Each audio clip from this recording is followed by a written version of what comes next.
Olá pessoal, hoje estamos aqui, eu e o Marcos André, para estar encerrando essa série de vídeos sobre a tesouraria que nós fizemos essa semana e relembrar um pouquinho do que foi falado. Na segunda-feira nós falamos da importância da tesouraria na administração da igreja. Falamos sobre a questão da importância que se deve ter na aplicação dos recursos da igreja, de ser bem administrado, de ser bem utilizado. Na terça-feira, que foi o segundo vídeo, nós falamos da importância do tesoureiro na igreja, os cuidados que ele deve ter, a qualificação do tesoureiro, quais as qualificações que um bom tesoureiro deve ter. Falamos dos 10 mandamentos do tesoureiro, separamos alguns itens para esses 10 mandamentos que achamos essenciais para o tesoureiro exercer a tesouraria, essa função tão importante na igreja. No terceiro dia, demos algumas orientações sobre como o tesoureiro deve utilizar os recursos, como ele deve trabalhar na organização dos documentos, na questão dos documentos, de quando fizer compras para a igreja, tá tudo em nome da igreja, os cuidados que a igreja tem no registro das suas entradas de dízimos e ofertas, em relação à contagem desses recursos também. E também falamos nesse dia falamos também das funções do tesoureiro. Quais as funções? O que o tesoureiro faz? Então, tudo isso nós falamos, e o Marcos André também falou no vídeo de quinta-feira. Fala um pouquinho aí, Marcos André. A gente comentou, pessoal, sobre a questão de documentos, nota fiscal eletrônica, Lembrando que é sempre bom dar uma olhadinha na descrição, que a gente deixa dicas, sites interessantes, para que sejam fonte de consulta de vocês, informação, orientação, pesquisa.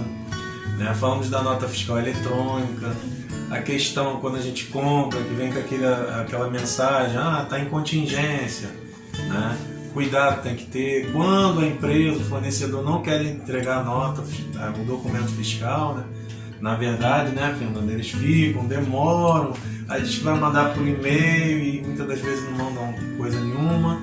Falamos também sobre o DARF, E hoje nós iremos, para encerrar, nós vamos falar um pouco sobre a prestação de contas, que o tesoureiro deve fazer, da igreja, tá bom?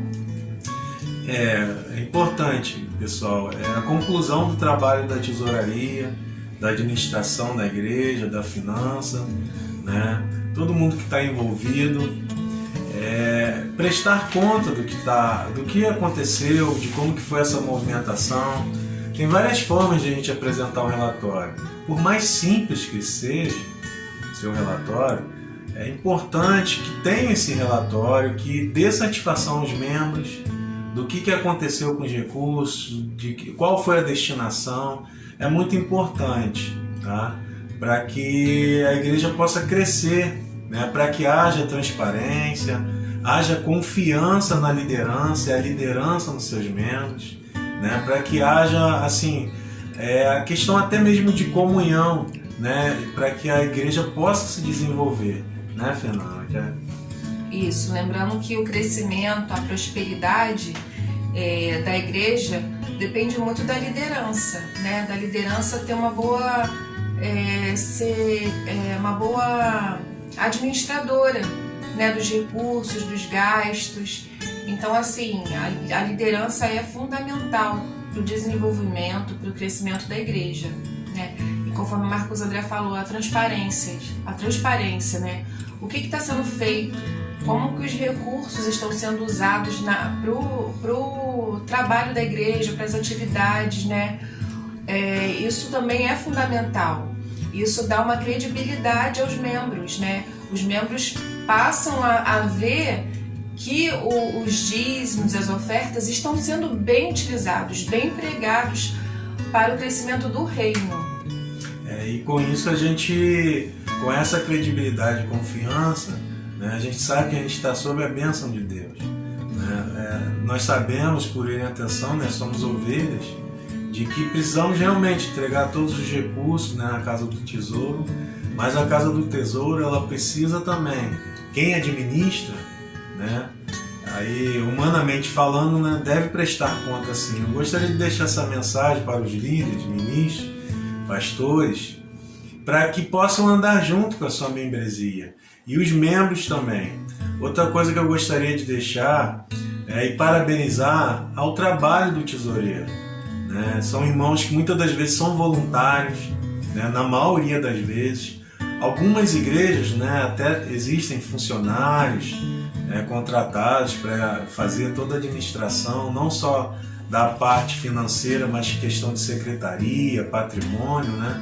Mas conforme o trabalho é sendo abençoado, a igreja também pode abençoar outras pessoas, né? Contratando profissionais e apresentar um trabalho de qualidade. Mas eu gostaria de deixar também uma palavra para todos os membros também, para que ande junto com o seu pastor, como a Fernanda falou, do líder. O líder tem que ser aquele líder motivador, aquele líder que agrega, né? Que ele não lidera sozinho, não concentra tudo nele. É muito importante que o pastor tenha a liberdade de trabalhar bem a parte eclesiástica e delegar essa função para membros de sua confiança, da confiança da igreja, né? Ou seja, é importante que haja unidade nesse trabalho e os membros ajudem os tesoureiros de vocês. Muitas das vezes nós somos criticados, né?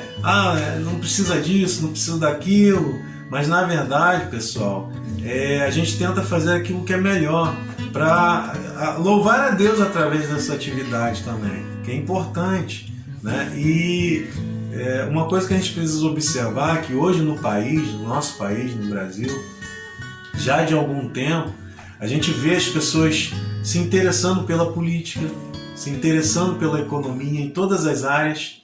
E se a gente parar para analisar, muitos têm questionado, né, a questão religiosa, né, muitos têm questionado o que essa igreja está fazendo, o que ela desenvolve para o bem da comunidade onde ela está inserida, para o bem daquele estado, do país, qual é a contribuição que ela está dando, né? Então a gente precisa pensar nisso, e isso passa pela parte financeira, né? E a gente precisa ser íntegro, né? Há pouco tempo nós participamos de uma live com um pastor amigo, e uma coisa que ele falou que eu guardei para mim, né, é que os números muitas das vezes dizem quem somos. Então eu gostaria de deixar essa palavra para vocês, e é importante que a gente tenha integridade e que a gente possa, a nossa pregação possa ser coerente com as nossas atitudes, principalmente na área financeira, na administração, né? Seja do muito, do mais ou menos, ou do pouco, porque a gente sabe muito bem que quem vai nos abençoar é o nosso Deus.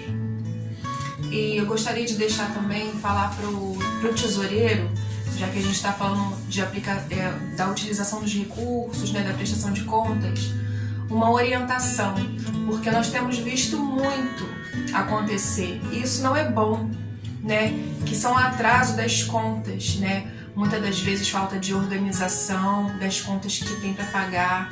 Lembrem, irmãos, os recursos que são entregues na igreja através de dízimos e ofertas são os irmãos que entregam, né? Devido à sua fidelidade a Deus.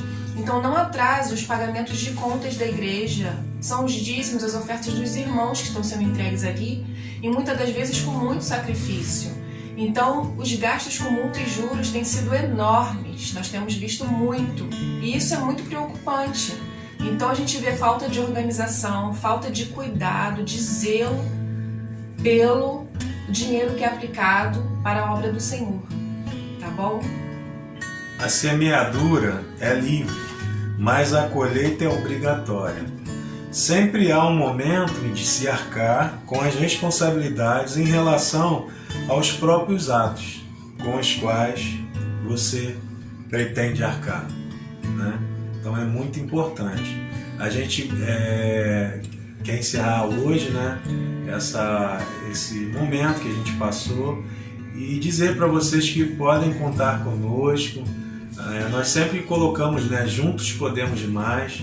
A nossa proposta, o nosso interesse é de contribuir, né, para que o trabalho possa ser desenvolvido e que o trabalho cresça, e que o objetivo principal de tudo isso é que a proclamação do Evangelho possa transpor as paredes, né, os arredores da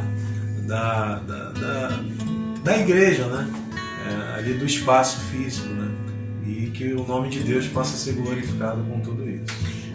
Para encerrar, eu quero lembrar a vocês que os vídeos não pararam por aqui, né? Nós vamos continuar a cada semana, a cada dia na semana, falar sobre algum assunto que seja interessante para a igreja, tá? Assuntos referentes à folha de pagamento, departamento pessoal, prestadores de serviço, contratação, né? Contratação de ministros também. A gente vai continuar aí postando vídeos, tá? Com assuntos relevantes e interessantes para a igreja, tá bom? Então nós queremos agradecer, espero que todos os assuntos que foram falados aqui, foram ditos, tenha sido muito bom, né, para vocês. E não esqueçam de colocar as suas dúvidas, os comentários, teremos o prazer em ajudá-los, tá? Tirar as dúvidas, a esclarecer aquilo que que vocês estão tendo de dúvidas, né? E a gente vai ter o prazer de ajudá-los, tá bom? Mais uma vez, se inscrevam no canal, quem não está inscrito, compartilhe esse vídeo, tá bom? E como a Fernanda colocou, deixa aí no comentário sua pergunta, sua dúvida, dentro daquilo que sabemos, e quando não soubermos a gente vai procurar aprender para que juntos nós possamos ter uma resposta, né, para cada situação, que muitas das vezes a gente precisa ter uma informação para ter a atitude correta naquela situação, né? E um abraço a todos e conte com a gente. Tchau, até a próxima.